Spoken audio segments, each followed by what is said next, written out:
मोहिनी एकादशी महात्म्य। यह एकादशी वैशाख मास के शुक्ल पक्ष में पड़ती है।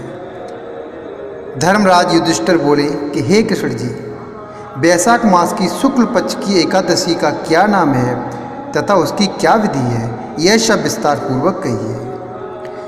श्री कृष्ण भगवान बोले, हे धर्मनंदन, मैं आपसे एक पुरातन कथा कहता हूँ जिसको महर्षि वशिष्ठ जी ने श्री रामचंद्र जी से कहा था।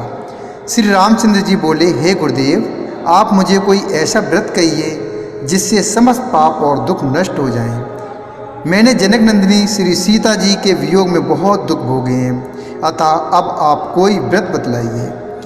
महर्षि वशिष्ठ जी बोले, हे राम, आपने बहुत ही सुंदर प्रश्न किया है। आपकी बुद्धि अत्यंत शुद्ध और पवित्र है। आपके नाम के स्मरण मात्र से ही मनुष्य पवित्र हो जाता है, इसलिए आपका यह प्रश्न लोकहित में अवश्य आएगा। वैशाख मास के शुक्ल पक्ष में जो एकादशी होती है उसका नाम मोहिनी है।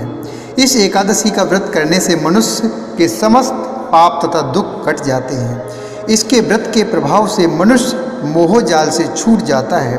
अतः हे राम, इस एकादशी का व्रत दुखी मनुष्यों की आवश्यक ही करना चाहिए। अर्थात इस एकादशी का व्रत दुखी मनुष्यों को अवश्य ही करना चाहिए। मोहिनी एकादशी के व्रत में मनुष्य के समस्त पाप नष्ट हो जाते हैं। अब आप इसकी कथा को ध्यानपूर्वक सुनिए।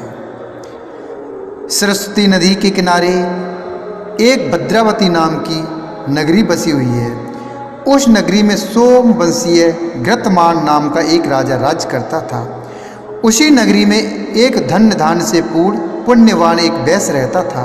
उसका नाम धनपाल था। वह अत्यंत धर्मात्मा तथा विष्णु भक्त था। उसने नगर में अनेकों भोजनालय, प्याऊ, कुआं, तालाब, धर्मशाला आदि बनवाए। उसने सड़कों के किनारे आम, जामुन, नीम आदि के वृक्ष लगवाए। उस वैश्य के 5 पुत्र थे। उसका सबसे बड़ा पुत्र अत्यंत पापी था। वह वेश्याओं और गुंडों की संगति करता था। वह अपना समय जुआ खेलने में व्यतीत करता था। वह दूसरों की स्त्रियों के साथ भोग विलास करता था। वह महान नीच था और देवता पितृ आदि को नहीं मानता था। वह अपने पिता के धन को बुरे व्यसनों में खर्च किया करता था। वह मद्यपान तथा मांस का भक्षण किया करता था। इस पर उसके पिता, भाइयों तथा कुटुंबियों ने उसे घर से निकाल दिया और उसकी निंदा करने लगे। घर से निकलने के बाद वह अपने आभूषणों तथा वस्त्रों को बेचकर रहने लगा। धन नष्ट हो जाने पर वेश्याओं ने तथा गुंडों ने भी उसका साथ छोड़ दिया था। अब वह भूख और प्यास से दुखी रहने लगा। अब उसने चोरी करने का विचार किया और रात्रि में चोरी करने लगा। एक दिन वह पकड़ा गया, परंतु सिपाहियों ने वैश्य का पुत्र जानकर छोड़ दिया।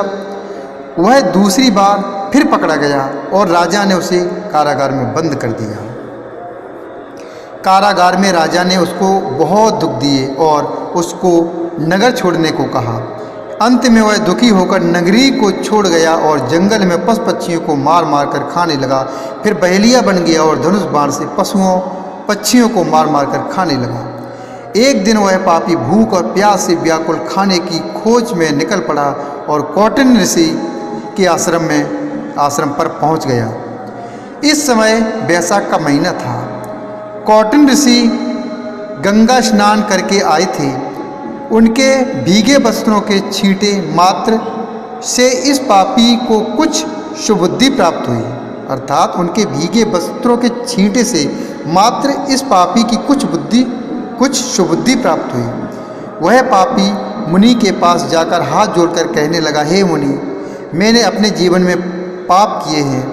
आप उन पापों से छूटने का कोई साधारण और बिना धन का उपाय बतलाइए। तब ऋषि बोले कि तू ध्यान देकर सुन। तू वैशाख मास के शुक्ल पक्ष की एकादशी का व्रत कर। इस एकादशी का नाम मोहिनी है। इसके करने से तेरे समस्त पाप नष्ट हो जाएंगे।